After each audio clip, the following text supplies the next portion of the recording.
करना है। हमने जो जम्मू कश्मीर में किया करता था, हुँ, लोगों को कंट्रोल करने के लिए मेन रोड्स पे ना आने के लिए, हुँ।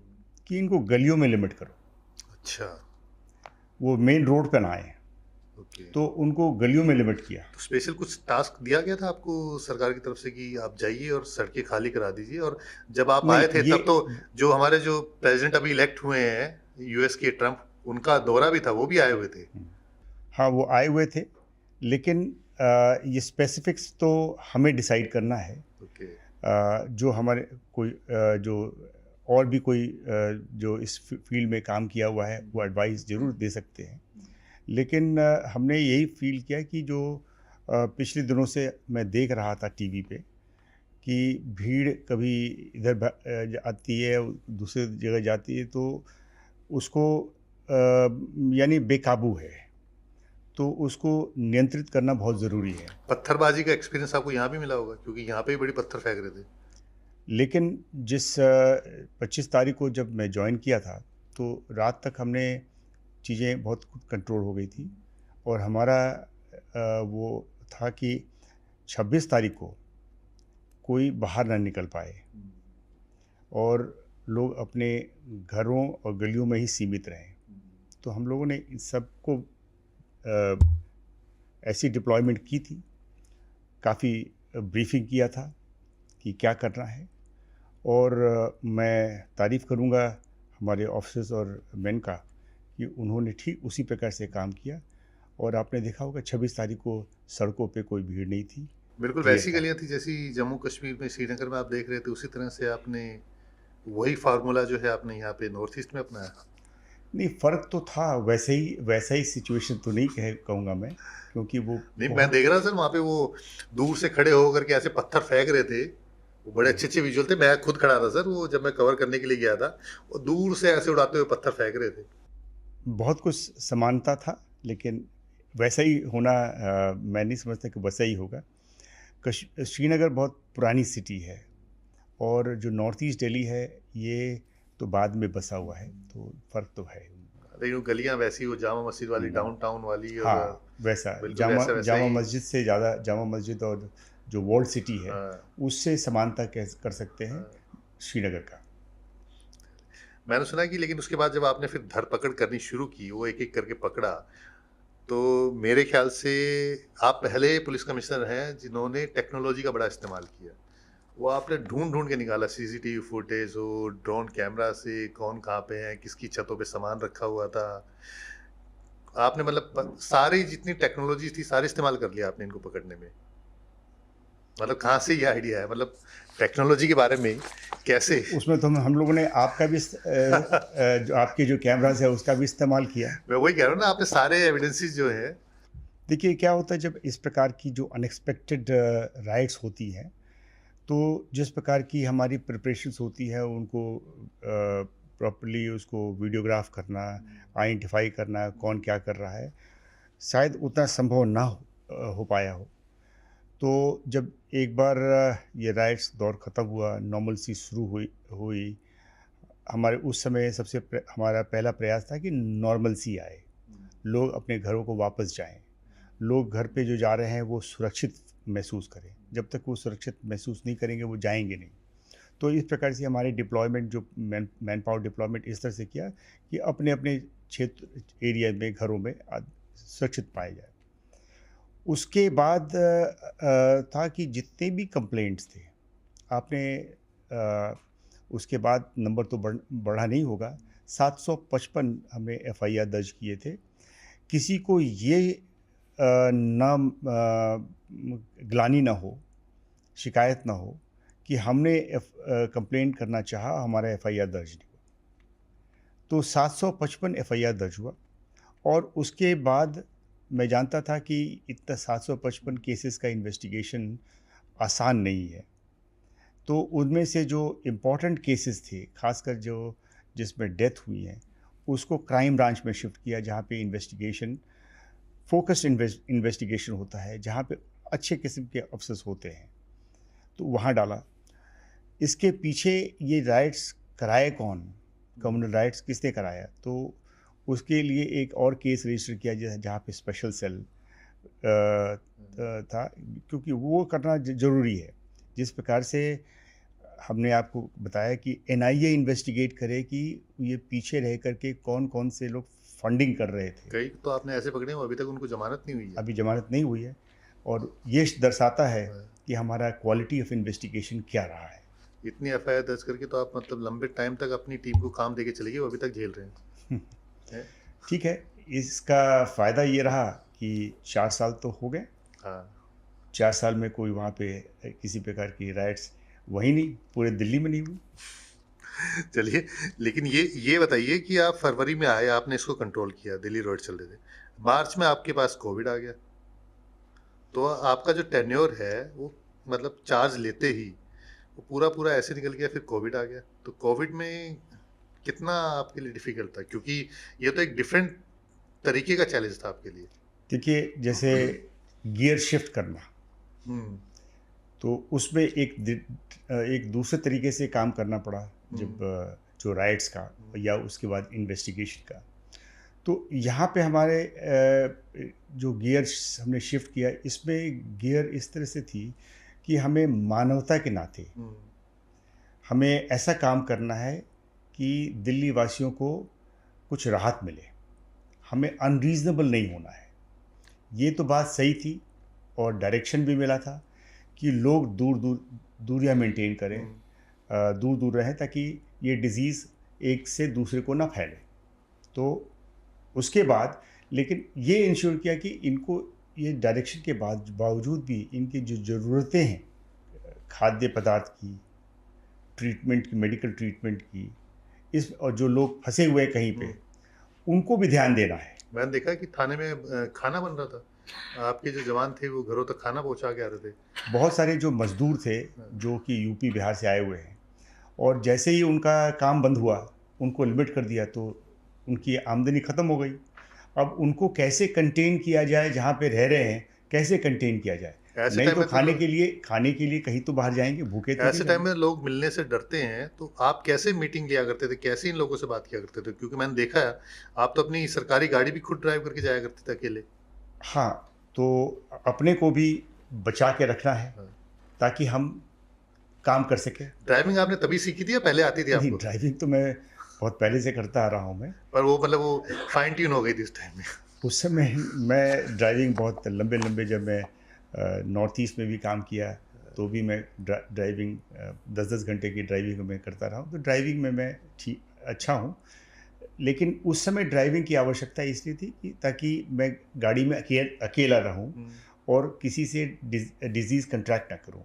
क्योंकि गाड़ी में जैसे ड्राइवर होता है, हुँ। हमारे गनमैन होते हैं, वे भी कहीं से आते हैं, तो डिज़ीज़ उनसे भी तो फैल ये भी सकता अपना है। एक बड़ा चैलेंज था कि अपने आप को उस बीमारी से बचा के हाँ। रखना। लेकिन अब कोविड खत्म हुआ तो आपके पास किसान आंदोलन आ गया। तो वो क्या था? किसान आंदोलन में आपने वो पूरा बैरिकेड लगा के रख दिया। तो वो कैसे आप देख रहे थे? वो आपने बड़े-बड़े वो पूरी आपने सड़कें तो बनी हुई थी, लोगों के आने-जाने के लिए आपने उसपे किसानों को बैठा दिया।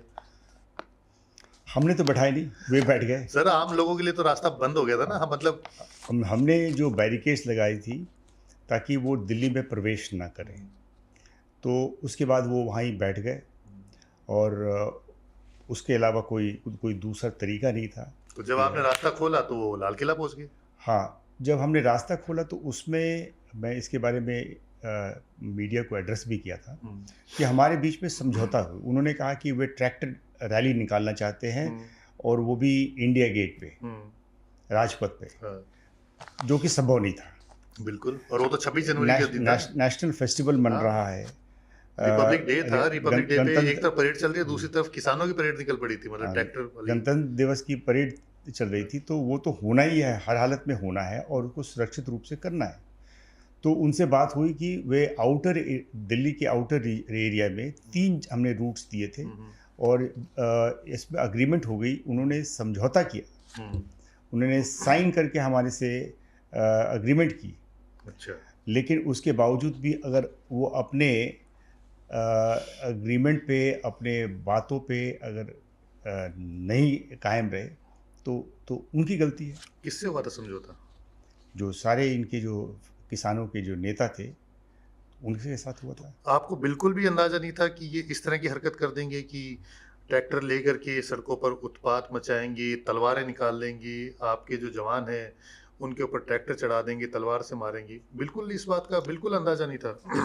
हम अपने पुलिस कार्य में हम हर एक पॉसिबिलिटीज़ को ध्यान में रखते हैं, और अगर मान लीजिए एग्रीमेंट ना होता है, उनकी हम बात को एक समझौता नहीं करते, हुँ, तब तो वो फ्री है कुछ भी करने को। हुँ, लेकिन हमने जो समझौता किया, थोड़े वो पीछे हटे, थोड़े हम पीछे हटे, और एक बीच का रास्ता हमने निकाला। अब उनकी ज़िम्मेदारी थी कि वो बीच के रास्ते पे वो चले, लेकिन वो बीच के रास्ते नहीं चले तो वो झूठे हुए।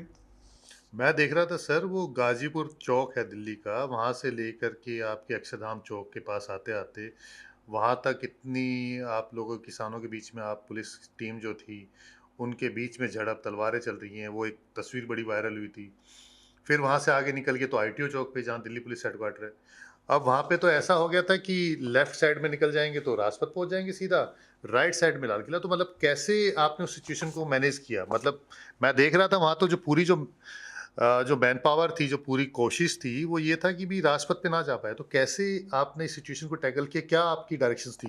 देखिए, प्लानिंग तो हो गई थी कि किसी प्रकार से इन दोनों को सेपरेट रखा जाए, हुँ, जो रिपब्लिक डे परेड और उनको सेपरेट रखा जाए। मुश्किल हमारे साथ ये था कि हम ऐसे यूथ से डील कर रहे थे जो नौजवान थे। हुँ, दूसरा, इनके पास एक पोटेंट फोर्स था, ट्रैक्टर, हुँ, जो पावरफुल ट्रैक्टर है।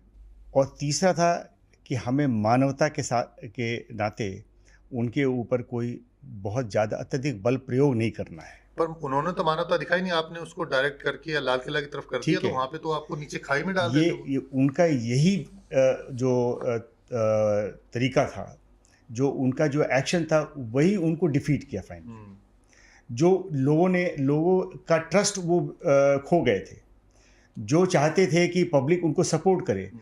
जो पब्लिक सपोर्ट उस एक्शन के बाद पब्लिक सपोर्ट उनका हट गया, और जो संख्या बाद में थी, संख्या कम हो गई और धीरे-धीरे खत्म हो गया। नहीं, वो तो ठीक है, लेकिन जब लाल किला में पहुँचे और आपकी टीम के ऊपर हमला किया, वो इतनी गहरी खाई है लाल किला की जो, वहाँ पे धक्का दे कर के उनको गिरा दिया, वहाँ पे तलवार लेकर के घूम रहे थे, ट्रक लेके घूम रहे थे।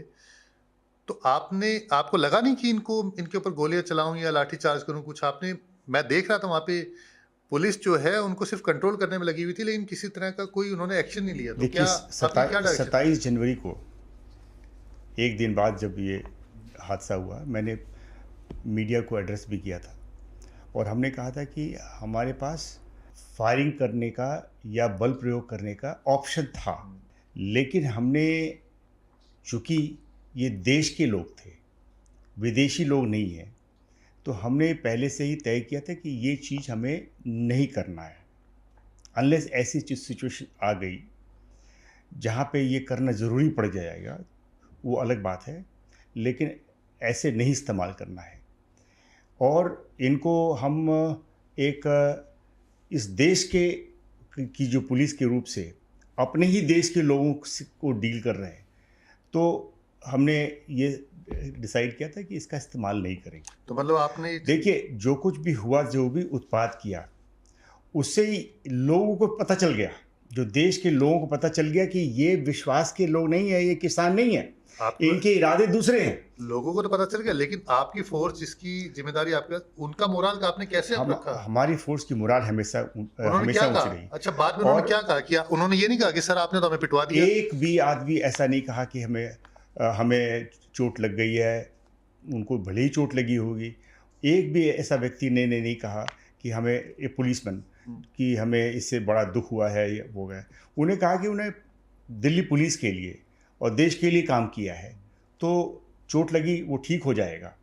किसी का भी ऐसी क्षति नहीं हुई कि यानी किसी का कोई डेथ वगैरह नहीं हुआ। तो अच्छा है किसी पुलिसमैन का कि वो नहीं हुआ, वे बाद में ठीक हो गए। और उनके साथ हमारा जो बराबर से जो संवाद था, बातचीत ही हमेशा पहले से भी हमेशा होती रही है और उसके बाद भी होती रही है। मतलब किसी ने शिकायत नहीं की, सर किसी आपने ये क्या कोई करा भी दिया, नहीं, मतलब एक कि भी व्यक्ति ऐसा नहीं था जो शिकायत करा हो कि इससे ऐसा ऐसे कैसे हो गया। और उन्होंने कहा, और उनको अपने लीडरशिप पे बहुत ही फेथ था कि यह जो भी कर रहे हैं, जो भी इनका निर्णय है, वो हमारे फ़ायदे के लिए है। और आपने देखा उसके बाद से तो किसान आंदोलन हाँ, नहीं ये बात तो बिल्कुल सही कह रहे हैं आप ख़त्म कि होती गई। तो बहुत बार ये एक अच्छी crowd management, law and order management का एक एग्ज़ाम्पल है तो कि आपके दिमाग में क्या चल रहा कोई था उस समय कोई कि ऐसा ज़रूरी नहीं कि आप हर एक केस में इतने ट्रिगर हैप्पी रहें कि आपने गोली चला दिया। अच्छा, एक बार भी आपकी, क्योंकि आप स्पेशल सेल जैसी यूनिट में रहे, जम्मू कश्मीर में आप आतंकियों पे गोली चलाते और ये सिचुएशन आई, आपके दिमाग में एक बार भी नहीं आया कि इनके ऊपर गोलियां चलाएं, लाठी चलाएं? एक बार भी नहीं आया आपके दिमाग में? देखिए, हम समय के अनुसार से काम करते हैं। अच्छा। अगर यही हमारे को देश विरोधी ताकत अगर कोई इसका सामना होता, तो उसमें हम 1 मिनट के भी सोचते नहीं। लेकिन हम जब अपने लोगों से डील करते हैं, तो बात अलग होती है। तो ये बहुत बड़ी बात कही है एसएन श्रीवास्तव जी ने कि जब हम देश विरोधी लोगों से डील करते हैं तो गोली चलाने से रुकते भी नहीं, लेकिन जब बात अपने देश के लोगों की हो तो हम इस पे संकोच करते हैं, भले ही हमें खुद पर ही वार क्यों ना सहना पड़े। Thank you very much sir, आपने बहुत अच्छी अच्छी जानकारियां दी हमें। मुझे लगता है कि हमारे दर्शकों को इतनी सारी जानकारियों के बारे में पता नहीं होगा, खास तौर पर जो दिल्ली पुलिस का जो मानवीय चेहरा है, कि आप खुद लाठी खा रहे थे और कोशिश ये थी कि इनको कुछ ना हो, इनको हम आराम से संभाल लेंगे, तो ये बहुत बड़ी बात है। Thank you very much sir. बहुत बहुत धन्यवाद।